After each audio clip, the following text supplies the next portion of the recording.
Ito yung tirahan nila ni Bibi sa ilalim ng silong. Pero ngayon mga kapamilya, hindi na sila dito titira dahil natapos na talaga ang bahay nila. Naikabit ko na yung inodoro kasi kubita na lang ang kulang. Samahan natin sila mga kapamilya ngayon sa paglipat sa bagong bahay nila mga kapamilya. So, sabay kami pumunta sa bahay nila ni Bebe, 3 anak at saka siya.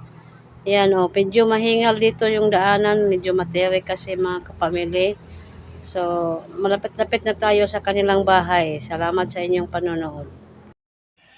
Ito yung araw mga kapamilya kung saan si Bibi Laher ay alam ko nga sa kanyang damdamin ay natutuwa dahil sa wakas makakalipat na sila at naiiwanan na nila yung buhay nila doon na masikip sa ilalim ng silong.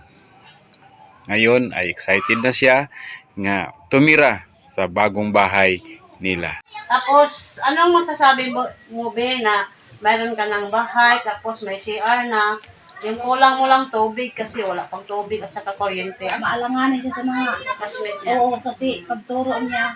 Yung bahay na sa ilalim silong. Pero dito, ngayon, pag may mga classmate niya pumunta dito, parang kahit wala siya dito, pag sasabi mga classmate na, sinong bahay ito? Bahay ito. Sabi na kay Laher Junabi. Ganda pala. Oo, matutuwa na. Matutuwa na. Simple lang. Maraming salamat talaga. So, kahit ako naman ay nagpapasalamat nga nakilala natin yun si Ma'am Lani Wonder Woman. So, ano masasabi mo tungkol sa sponsor natin? Kasi ma'am talaga, ma'am, salamat talaga ma'am sa tulong mo kahit nga hindi mo kami kakilala, nagtitiwala ka sa amin. So, thank you very much ma'am, no? Marami pa tayong matutulungan dito. Sana ma'am na huwag kang magbago. Huwag kang bibitaw. Oo, huwag kang magbibitaw sa amin. Para naman, patuloy din kami matutulong sa mga tao dito, no? Tsaka, kay Bibi, gusto ba niyo mama mag-asawa ulit? Ayaw na daw nila. Bakit? Bakit? Ayaw niyo ng bagong daddy? Oo. Ayaw niyo na?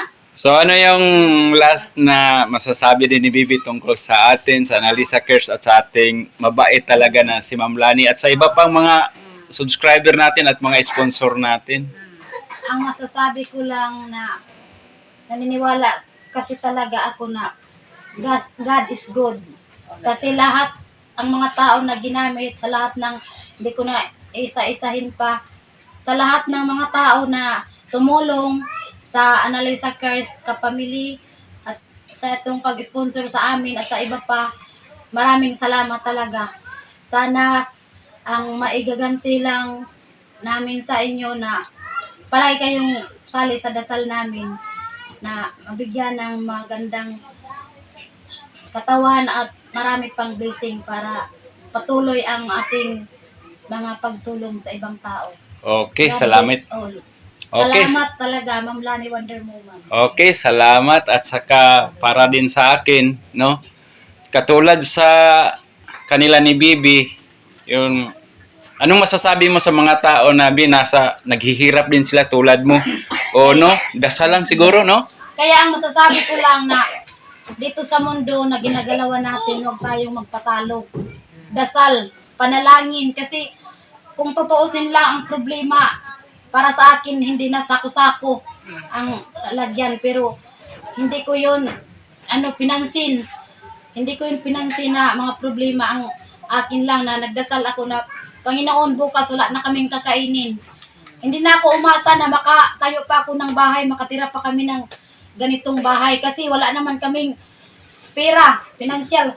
Sa mga, mga kapatid, mga kamag-anak, wala rin silang maitulong kasi kulang pa rin sa kanila. Pero, yun lang ang hindi ko walang katapusang pagpasalamat sa Panginoon.